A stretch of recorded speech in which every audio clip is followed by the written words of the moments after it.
Some nights, the silence in this office is so loud, it drowns me. It's Saturday evening. The city outside glows alive. The lights of Melbourne's CBD stretch across the skyline, towers glinting, streets pulsing with weekend energy. But here, inside my small office, the hum of the fridge in the break room is the only sound. Empty chairs surround me like quiet reminders that I am, once again, the last one here. I sit at my desk, staring at a half-finished email, and I feel the weight settle on my shoulders. It's not just the work. It's the sense that I'm the only one who can hold it all together. Every pending contract, every client call, every decision waiting to be made, all seem to gather in this room, pressing down on me until the air feels heavy. And the thought that rises, uninvited but relentless, is this: I have to carry it all alone. The irony is sharp. I built this business to create freedom, to give myself control over my time, my future, my path. And yet, here I am, chained by the very vision that once inspired me. My freedom looks like fluorescent lights flickering at 9 p.m., inbox notifications piling up, and me, the leader, staying behind while everyone else has gone home. Some nights, I can't help but ask, do I even know what leadership really means? Because if leadership is meant to inspire, to empower, to guide, why does it so often feel like a prison of one? I tell myself stories to keep pushing, that no one else can do it right, that if I let go, things will fall apart. That being the one who carries it all is proof of strength. But in truth, strength feels less like muscle and more like exhaustion. It feels like carrying invisible weights no one else can see, while trying to smile and act like it's effortless. And maybe you've felt that too. Maybe you've known the quiet burden of responsibility that no one claps for. The decisions you have to make that no one else understands. The stress you swallow in silence so the people you lead can feel safe. It's lonely at the top, they say. But what they don't tell you is how heavy it feels when you believe you can't share the load. The truth is, my isolation isn't accidental. I built it myself, piece by piece, habit by habit, belief by belief. I learned early on to do everything myself. It was safer that way. Growing up, asking for help sometimes came with strings attached. In business, I absorbed the same lesson. If I want it done right, I should do it myself. Delegating felt like gambling. What if they don't deliver? What if the client walks? What if it reflects badly on me? So I carried it all. But beneath that perfectionism and control was something deeper. Fear. Fear that if I trusted someone else and they failed, I would look weak. Fear that my team would see my doubts and lose confidence in me. Fear that people would think I wasn't a real leader if I couldn't shoulder everything on my own. It's a strange pressure, isn't it? The cultural expectation to be self-reliant, to never show cracks, to carry responsibility as if it's proof of character. We're taught that leadership means strength. But somewhere along the way, strength gets confused with silence, with isolation, with suffering in secret. And when that belief takes root, the weight doubles. Because isolation doesn't just drain your energy, it steals your clarity. I've caught myself making rushed decisions, not because I didn't know the answer, but because I was too tired to think clearly. I've ignored opportunities, not because they weren't good, but because I didn't have the bandwidth to chase them. I've even snapped at the people closest to me, not because they failed, but because I was drowning and didn't know how to say it. Maybe you've done the same. Maybe you've carried so much that even the smallest thing, one email, one request, one mistake, felt like too much. And instead of asking for help, you told yourself, "It's fine, I'll just handle it." But the truth is, handling it all isn't fine. It's heavy, it's lonely, and it's not sustainable. Somewhere in the middle of this rising strain, I started to realize the cost. I built this business for freedom, but sometimes it feels like a cage. I wanted control, but control has turned into chains. And the more I grip the reins alone, the more I cut myself off from the very strength that could sustain me. Connection, collaboration, trust. The empty chairs in my office are more than furniture. They're symbols of a lie I keep telling myself, that leadership means carrying it all. But deep down, I know that's not true. Deep down, I know leadership isn't about proving I can hold everything. It's about knowing what I don't have to hold alone. The breaking point came on a Tuesday that should have felt like a victory. A surge of new clients landed in my inbox, the kind of growth many small business owners dream of. But instead of excitement, I felt dread. My inbox overflowed, my phone buzzed nonstop, and the more opportunities stacked up, the more suffocated I became. I tried to handle it all myself. Every email, every call, every decision, I clung to them like lifelines. My reasoning was the same old refrain: if I don't do it, it won't get done right. I told myself I was protecting the business, but in reality, I was digging myself into a deeper hole. The overwhelm showed up in my body before I admitted it to myself. I stared at the screen, blinking at dozens of unread messages. My hands hovered over the keyboard, frozen. My head sank forward until it rested against the keys, the faint hum of the computer mixing with the pounding in my temples. The inbox wasn't just full, it was mocking me, reminding me of everything I couldn't manage alone. And then the thought landed like a hammer: maybe I can't do this anymore. It wasn't a dramatic declaration. It was quieter, heavier. A whisper of defeat that rose from exhaustion. Because what no one tells you is that burnout doesn't always scream. Sometimes it sighs.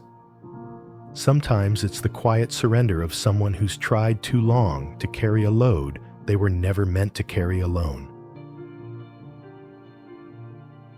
I felt defeated, lonely, burned out. The very thing I had built, this business, this dream, felt like it was swallowing me whole.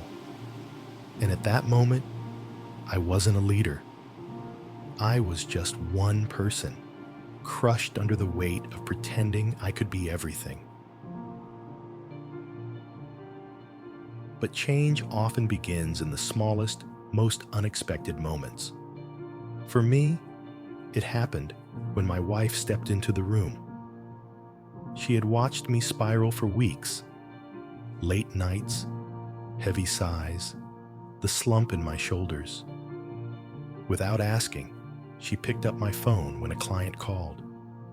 She listened, she responded, and she handled it with grace. I sat there stunned, not because she was capable, I always knew she was, but because I had convinced myself that no one else could help me carry the weight. And in that moment, that belief cracked. Relief washed over me, like a burden lifted I didn't know could be lifted. I realized something simple but profound. Delegating isn't weakness. It isn't giving up control. It isn't a sign that I'm failing as a leader. Delegating is growth. It's strength multiplied. It's leadership in its truest form. Not hoarding responsibility, but sharing it.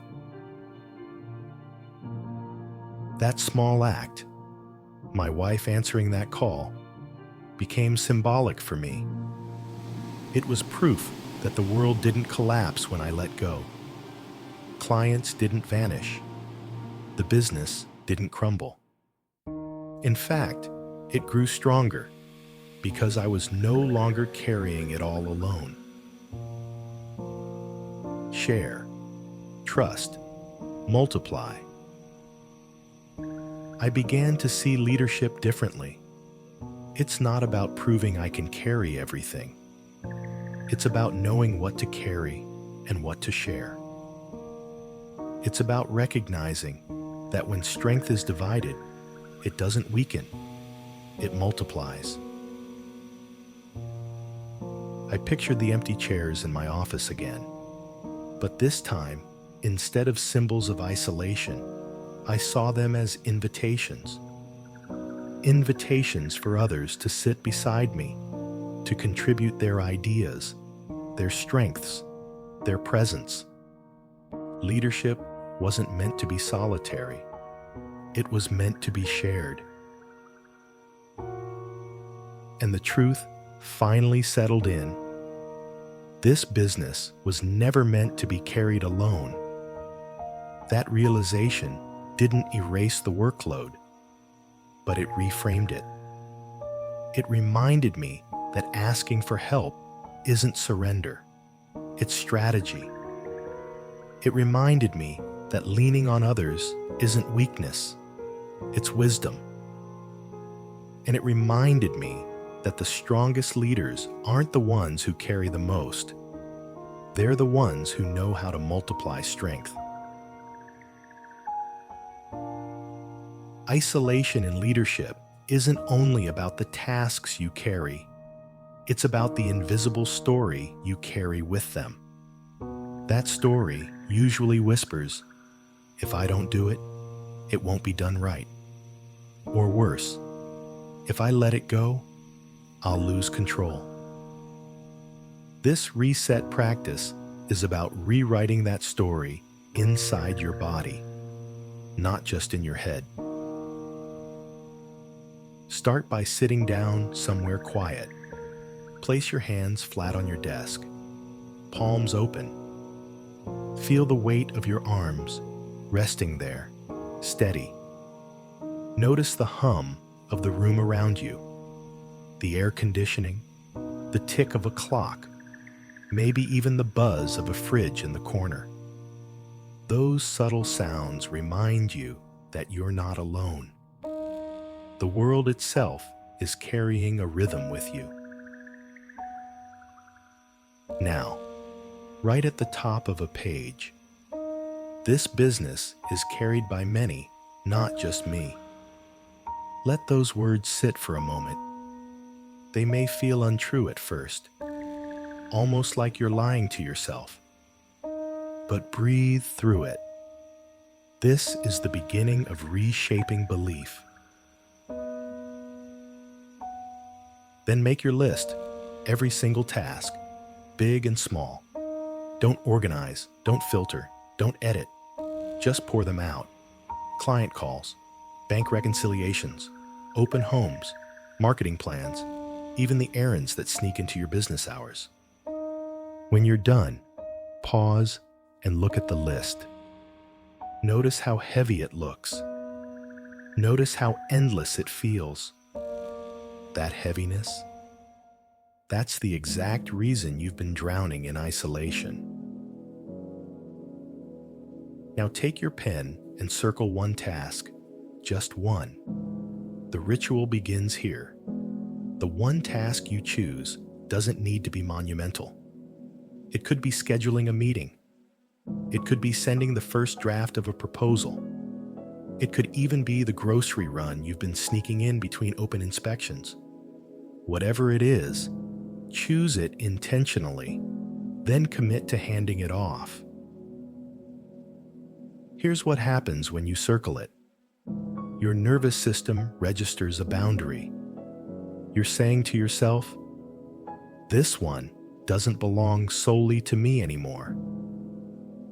The ritual isn't just circling the task, it's following through. Call a staff member, ask a partner, hire a freelancer if needed. The act of release is the medicine. And the more you repeat it, the more your body begins to trust that strength doesn't shrink when shared. It grows. As you circle, anchor yourself with this mantra: sharing grows strength. Say it softly under your breath. Say it again when you feel hesitation rising. Repeat it once more when you hand the task off. This layering is how belief deepens. Your grounding symbol is the pen. The weight of it in your hand, the pressure of ink circling the task. That physical motion ties the new story to your nervous system. And when doubt creeps in, because it will, remind yourself with reassurance. Strength multiplies when shared. This isn't just theory, it's embodiment. When I look back on the loneliest seasons of my business, the common thread wasn't money or clients or even stress. It was silence. The silence of carrying too much alone. I used to believe leadership meant holding the entire weight without flinching. I thought my credibility was measured by how much I could suffer without asking for help. But here's what I've learned through exhaustion and burnout. Your load doesn't get lighter by muscling through. It gets lighter when it's shared. Let me paint a picture.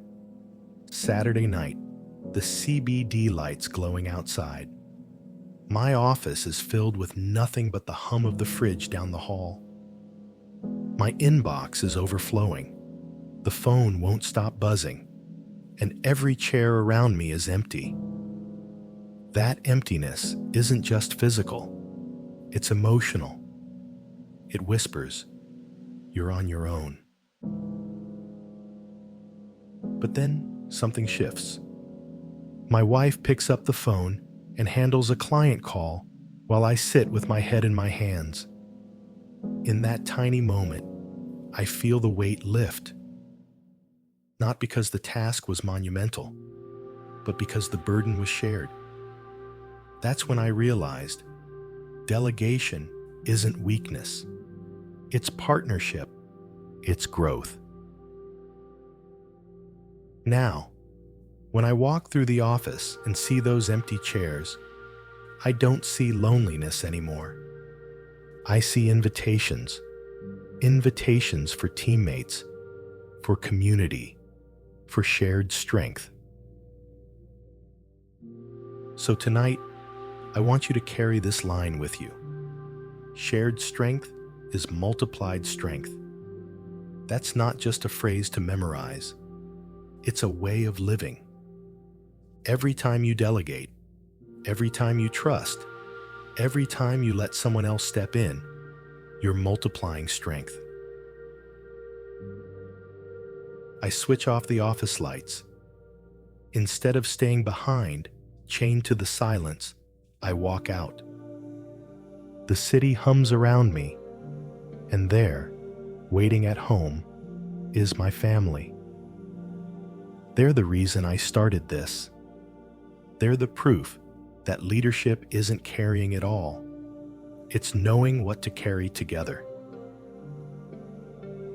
So if you take nothing else from tonight's message, let it be this. Leadership is not isolation. Leadership is connection. Carry it, share it, live it.